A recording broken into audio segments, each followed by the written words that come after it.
Om Sai Vidmahe Satya Devaya Dhimahi Tanna Sarva Prachodayatu. Om Sri Sai Ram, Sri Satyasai ParabrahmaNe Namaha. Tapovanam, Sri Sai Satcharitra, Chapter 10. The Master of Time. Om Kalaswarupaya Namaha. Past is past, it cannot be recalled. Future you are not sure of. The given moment is now, the present. This present is omnipresent. Baba. Several years ago, a lady called Sakamma lived in Prasanthi Nilayam. One day, she questioned Baba, Swami, in the battlefield at Kurukshetra, the Kauravas ranged enormous forces fully armed and ready to fight. In such a situation, how was it possible for Bhagawan Sri Krishna to recite to Arjuna the Bhagavad Gita consisting of as many as 700 slokas? As Sri Krishna took his own time and Arjuna listened, ignoring the enemy's threat, how did the enemy keep quiet? Swami did not answer her question there and then. That evening, Swami, along with several of his devotees, went as usual To spend time on the sands of river Chitravati. The devotees sat around Swami. Sakamma too was among them. Swami thrust his hand into the sand and, as the curious devotees watched with wide open eyes, he slowly pulled out a foot-long, gleaming white ivory figure. It showed Lord Sri Krishna sitting on a chariot and exhorting Arjuna with Gita. The image was extraordinary, minute in detail, and of exquisite craftsmanship. Sakamma, in particular, was staring at it with open-mouthed wonder. Swami explained, how many days will ordinary mortals take to carve this beautiful ivory image? How many hands will be required to accomplish this intricate carving? How many artists would be required to make the initial design and to prepare detailed plans? But do you see how it has materialized in all its splendor just in a trice? The moment Swami wills it to be. If God has the will, He can dominate time and control it. What would take several months for man, I have abridged into just a moment. In like manner, it is also possible to elongate time by divine will. On the day I gave the Gita to Arjuna in the battlefield, I created in his mind all the time needed. I also abridged it to a few moments for the rest of the troops on the field. Time is within the complete control of Sri Satyasai. He can abridge it and elongate it at his divine will. He abridges time. Here is an instance where a period of several years was abridged by Swami into just an hour. There was a Christian student in Colombo, Sri Lanka. He came to India for college education and got himself enrolled in the Madras Christian College, Madras, now Chennai. One day he went to the Sri Ramakrishna mission. He was very much attracted by the image of goddess Kali, which Sri Ramakrishna Paramahamsa had worshipped. Gradually, he became a devotee of goddess Kali. He received initiation. He would meditate deep and long on the Devi mantra. Eventually, he reached that stage when he would remain for hours and hours in samadhi, spiritual trance, a state in which the meditator suspends connection with body and soul. Afterwards, he even converted to Hinduism and took to sannyasa, renunciation. Sometime later, he travelled to Colombo to visit his mother. The poor lady mourned in grief on seeing her son in the grave of Hindu sannyasi. She knew that her son would never think of marriage and reconciled herself to it. But she very much desired her son at least to give up his Hindu monk's dress and adopt that of a Christian father. The son declined to do so. He gave up his mother as well as possessions and returned to India and in due course reached Puttaparthi. Swami invited him into the interview room. An hour passed. Suddenly, there was a loud cry from inside the room, "Oh, mother!" This was so loud that everyone gathered on the veranda outside could hear it. A little later, Swami opened the door of the room and out walked the Shakti devotee bathed from top to toe in holy vibhuti. What transpired inside the interview room? It seems that after admitting him to the room, Swami materialized a big forest and directed the man to walk into it. The sannyasi just walked and walked and walked endlessly, without stopping for rest. He walked on and on and on amidst huge trees for several days. He covered miles and miles and miles and walked for decades and decades. Suddenly, Swami ordered him, "Stop!" Turned around and looked behind. The sannyasi stopped, turned around and stood transfixed. What did he see? The same goddess Kali, whom he had so ardently worshipped ever since childhood, was standing right in front of him in all splendor. For several years, this sannyasi had been wishing that he should remove himself to remote forests to spend long years there in meditation. Swami fulfilled that deep urge within the span of an hour. He had been desired to perform penance for many, many years, but Swami abridged that also to less than an hour. In addition, Bhagawan vouchsafed him the darshan of goddess Kali that he had been yearning. When this most ardent wish was so beautifully fulfilled, the sannyasi could not hold himself back but cried out in ecstasy, "Oh, mother!" On hearing this cry, which emerged out of the inner recess of his heart, Bhagavan responded in melodious voice, "My dear man, there is no need for intense penance in the Kali Yuga. It is sufficient if you remember your favorite deity's name and incessantly intone it mentally. Only through namaskaram will you attain fulfillment." So, saying, Swami materialized copious vibhuti, poured it all over the delighted youngster and blessed him. He elongates time. We now come to the incident when Bhagavan Sai Baba extended a time span of 30 days to 30 years. Lal Bahadur Sastry was the Prime Minister of India then. His personal assistant was Tyagaraja. When he had some health problem, he went to Bangalore for a medical checkup. After thoroughly examining him, doctors diagnosed him as a cancer patient and declared his life expectancy to be just 3 months. They also told him, "Sir, if you do not mind, we have a suggestion.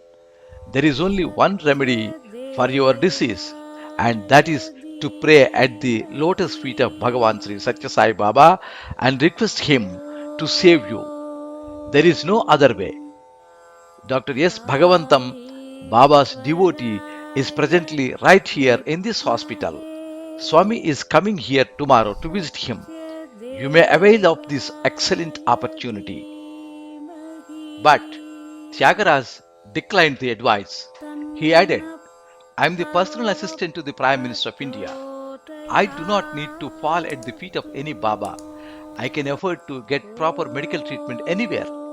He followed his own counsel and went here and there for medical help. After 2 months, he returned to the same hospital and got himself examined once again. Sure enough, doctors declared that he would live only for another month or so. Tyagaraja was now in a desperate hurry to reach Puttaparthi. As he waited for darshan, Swami approached him and said, "Cancer?" Poor Tyagaraja burst into tears and fell at Swami's lotus feet. Swami materialized vibhuti, placed it in his hand, and told him to eat it.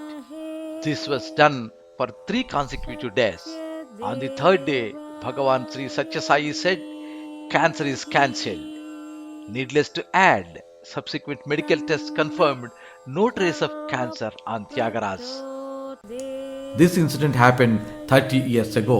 Tyagaraj served in the office of Sanatana Sarathi in Prasanthi Nilayam until recently. Presently, he is doing service in the canteen in Prasanthi Nilayam, savoring the unbounded benevolence of Swami. The extraordinary case of Tyagaraj demonstrates Bhagavan Sai's control and command. That is why in the Satyasai Ashtottara Sahasranamavali, the 1008 attributes and names by which he is worshipped ritualistically, we found him addressed as Kalaya Namaha, Kala Kalaya Namaha, Kala Antakaya Namaha, Kala Swarupaya Namaha. Salutations to him who is time, who regulates time, who destroys time, who is the very embodiment of time. Time and space bind me not. Baba was once on a visit to Venkatagiri and was about to return to Puttaparthi. An old lady, an ordinary resident of Prasanthi Nilayam, was at that time in her native village by the name of Vayalpadu, situated on the Venkatagiri Puttaparthi road. So she thought she would pray to Swami to break the journey at Vayalpadu and visit her home. She ascertained the day of Swami's departure from Venkatagiri. On that day, she stood by the road waiting patiently for Swami's car. She also persuaded other villagers to keep day and night vigil at that spot. But the car made no appearance. Then she came to know that Swami had meanwhile reached Prasanthi Nilayam. Deeply disappointed, she too returned to Puttaparthi. She found Swami on the veranda of his upper floor residence talking to some persons on the ground. She pushed herself forward and without stopping for breath, asked loudly, "Swami, our villagers and I stood on the wayside near Vayalpadu waiting for you. We kept day and night vigil. When did your car pass by our village? How did you arrive here?" Amused at her excited manner, Baba burst into laughter. Everybody was looking up at Swami, but suddenly they heard his laughter just by their side. Swami was standing by their side still laughing. There was no Swami in the veranda high above. None could understand how and when Swami came down from the upper floor to the ground. Swami told the old lady, "Look, you have seen how I have come down from the upper floor to the ground below. If I can do this, could I not, together with my car, arrive here right by your village unseen by any of you?" Aneka Rupa Rupaya, assuming numerous forms, Baba was in Kodaikanal with his devotees. Suddenly he jumped out of his bed, stood and shouted, "Don't fire!" As he said so, he fell on the bed. The body stiffened. Apparently, he had left his physical body. After an hour or so, the body moved. Baba opened his eyes, dictated an address in Bhopal and directed that an express telegram be sent there stating, "Don't worry, the revolver is with me, Baba." Swami Satchidananda pleaded, "Swami, the post office staff will not accept the telegram if we mention the word revolver in the message. If we change it to instrument, they will not object." Swami agreed and the modified telegram was duly dispatched, but the devotee could not make head or tail of the mysterious incident. A letter arrived from Bhopal 4 days later. Baba gave it to the devotee. On reading it, they were filled with surprise and as well as happiness. What has exactly happened? There was a military officer in Bhopal who had served in the Second World War and distinguished himself. Despite this, he was not given due position in the statewide development program underway because freshers were being preferred to old hands. Frustrated, he developed utter distaste for life. Added to this, his wife happened to be away in her parental home. There was no one who could console him and give wise counsel and get him out of depression. Under these circumstances, he decided to commit suicide. He test fired his revolver to see whether it was functioning all right. It performed well. He readied to kill himself with the second shot. Just as he was about to press the trigger, there, in far off Kodaikanal, Swami suddenly shouted, "Don't fire." At that precise moment, in Bhopal, the door of the officer's room suddenly flew open. Standing at the door was his bosom friend and old college mate. He did not come alone, his wife too was with him. Behind him was the porter who was carrying their luggage. As soon as the officer saw them, he ran into his inner room, hid the revolver somewhere, and came out smiling to welcome the guests. The guest amused his old friend officer with cheerful conversation. He recalled several happy events in their college life. He revived pleasant memories of the carefree company they shared while in college many long years ago. He was quite vocal and entertaining. The lady also joined in and added to their joviality. The warmth and friendliness of the visitors soon drove away the officer's misery and restored his mental equanimity. The visitors soon noticed that the officer's wife was away, so they said that they wished to go to another friend's house. They also incidentally mentioned the other friend's address where they were planning to proceed. The officer tried to persuade them to stay on, but they excused themselves, promising to come and stay on their next visit to Bhopal. They took leave of the officer. The officer now searched for the revolver hurriedly hidden a little while later. It was not found despite a thorough check. Suddenly, he remembered Satyasai Baba. Some time back, he had gone to Puttaparthi and had Swami's darshan. His wife was a devout follower of Baba. So, he concluded that this was all Baba's Leela. Locking up his house, he went in search of his college fellow at the address given to him. But he was told that no visitor had come here. Just as he returned to his home, an express telegram from Kodaikanal arrived. It read, "Don't worry, the instrument is with me, Baba." On reading it, the officer was overcome with remorse. To express his gratitude, he wrote a detailed letter to Bhagawan. It is through that letter that Baba's devotees also learned about the full details of the incident. It is worthy to note that to save a devotee, Bhagavan assumed three human forms: the officer's friend and his wife and the porter, all of them simultaneously at the same event with profound significance. It also establishes yet again that time is under Swami's control. This is the meaning of the Vedic dictum, Ekoham Bahusyam, the one willed to manifest into many, the incomprehensible. It happened around in the year 1988. There were about 1400 students in the hostel of Swami's college in Vrindavan at Whitefield near Bangalore. Bhagavan Sri Satyasai visited the hostel one night. The delighted students respectfully stood in his presence. Suddenly, the electricity went off. In the darkness, Swami moved quietly towards a boy and whispered to him in his ears, "Atul, I'll give you something. Hold your hand." The boy extended his open hand and Swami placed a laddu in it. He further whispered to the boy, "Don't show it to anybody. Put your hand behind you." Suddenly, the electricity was restored. Bulbs came back to life. Atul looked around. Surprisingly, all the 1400 boys assembled there were keeping their hands behind them. Everyone was having a laddu in his hand. That is Swami. We get astonished at the amazing leelas. Our reasoning power abandons us. Tongue fails us. Mind refuses to function. Nothing can be understood.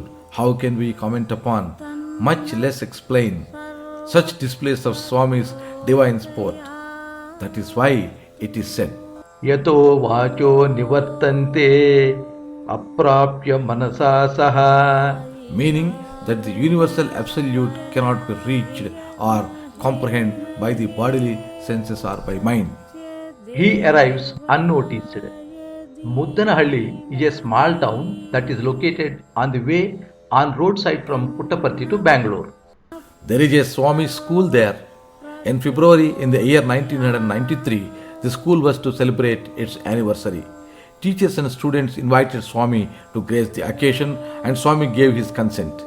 But on the given day, he did not come even though the expectant teachers, students and invitees waited and waited and waited for a long time for him. The cultural programs, children's dances, and other items were gone through Without Swami's presence.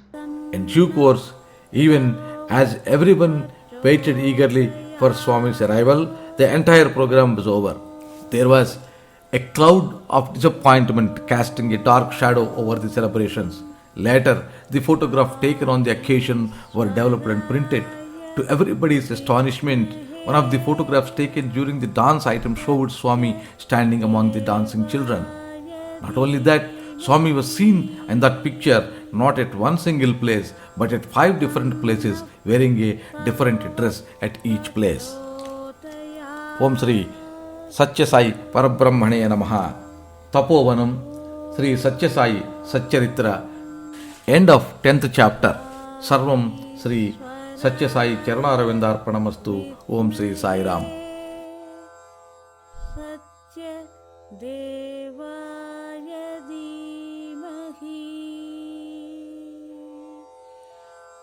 Tanna Sarva Prachodayatu.